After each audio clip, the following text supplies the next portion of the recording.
Ever wondered about the secret society that became the world's first multinational corporation? A group of warrior monks who commanded vast wealth, invented international banking, and were ultimately destroyed by a king deep in their debt. Today, we're uncovering the incredible, true story of the Knights Templar. It all began around the year 1119, in the dusty aftermath of the First Crusade. Jerusalem had been captured by Christian forces, but the roads leading to the Holy Land were treacherous. Pilgrims were routinely robbed and killed. In response, a French knight named Hugues de Payens, and 8 of his relatives, proposed a radical idea. A new monastic order dedicated to protecting these travelers. King Baldwin II of Jerusalem was impressed. He granted them a headquarters on the Temple Mount, the site of the ancient Temple of Solomon. From this location, they took their name, the Poor Fellow Soldiers of Christ and of the Temple of Solomon, or more is simply the Knights Templar. At first, they were genuinely poor. They relied on donations to survive. An early image of the Templars depicted 2 knights sharing a single horse, a symbol of their initial vow of poverty. But that was about to change, dramatically, in 1129. At the Council of Troyes, the order received the official backing of the Catholic Church, thanks in large part to the influential abbot Bernard of Clairvaux. He wrote their rule book, which was strict.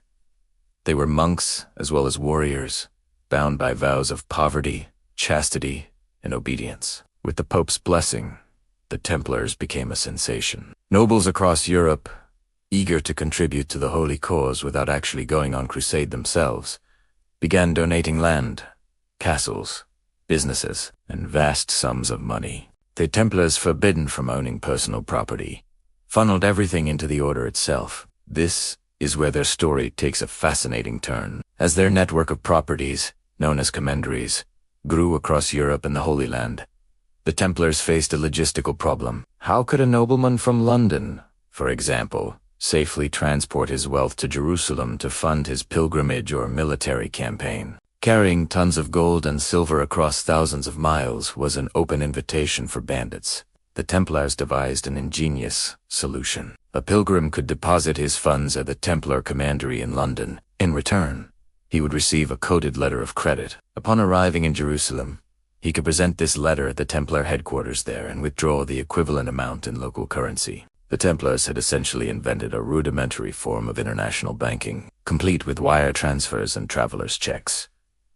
This system was revolutionary. It was secure, efficient, and incredibly profitable for the order, which would often charge a fee for the service. They became the trusted bankers for kings, popes, and merchants. They managed estates, collected taxes, and issued loans. Their commanderies acted as a network of secure vaults, turning the Knights Templar into one of the wealthiest and most powerful institutions in the medieval world. Their military prowess was just as legendary. Dressed in their iconic white mantles emblazoned with a red cross, the Templars were the special forces of their day. They were highly trained, fanatically disciplined, and sworn to never retreat unless outnumbered 3 to 1. On the battlefield, the sight of the Templar banner, the Beauseant, was enough to strike fear into their enemies and rally their allies. They were often the first into battle and the last to leave. For nearly 200 years, the Templars were a dominant force in both finance and warfare. Their influence was immense.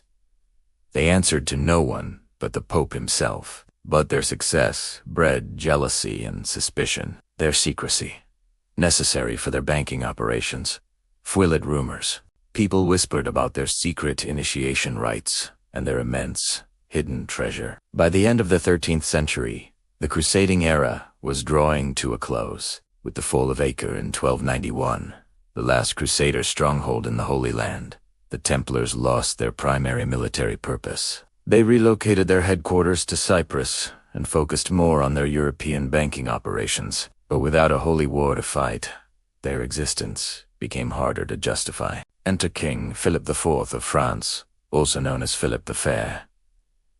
Philip was ambitious, ruthless, and deeply in debt to the Templar order from his wars with England. He saw the Templars' wealth as a solution to his financial problems and their power as a threat to his own. He began a calculated smear campaign, accusing them of heresy, blasphemy, and all sorts of depraved acts. Then, on a single day, Friday, October 13th, 1307, Philip made his move. In a coordinated dawn raid across France, his agents arrested hundreds of Templars, including the Grand Master, Jacques de Molay. The date, by the way, is a possible origin for the superstition surrounding Friday the 13th.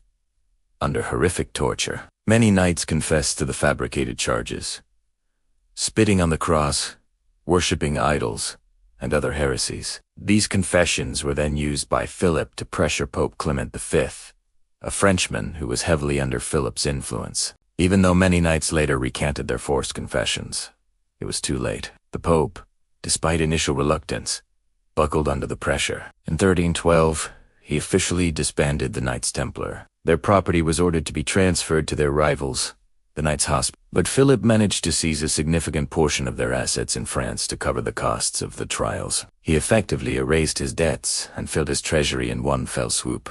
The final, tragic act played out in 1314. The Grand Master, Jacques de Molay, and another high-ranking Templar were brought to a scaffold in Paris to repeat their confessions publicly. Instead, de Molay defiantly proclaimed the order's innocence and the injustice of their persecution. An enraged King Philip ordered them to be burned at the stake that very evening. Legend says that as the flames consumed him, Jacques de Molay cursed both King Philip and Pope Clement, declaring they would meet him before God within the year. In a chilling twist of fate, both the Pope and the King were dead before the year was out. So what happened to the legendary Templar treasure? It was never found.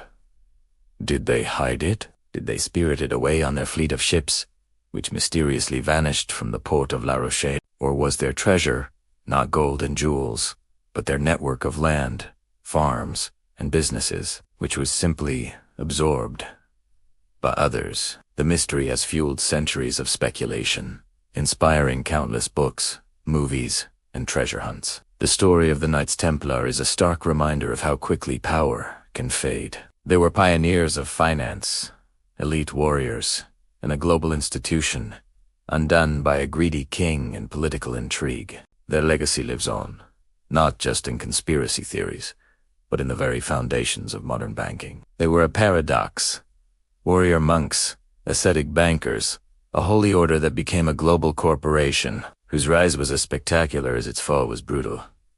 Thanks for watching. If you enjoyed this journey into the past, make sure to like this video, subscribe to the channel, and hit that notification bell so you don't miss our next deep dive into history. See you next time.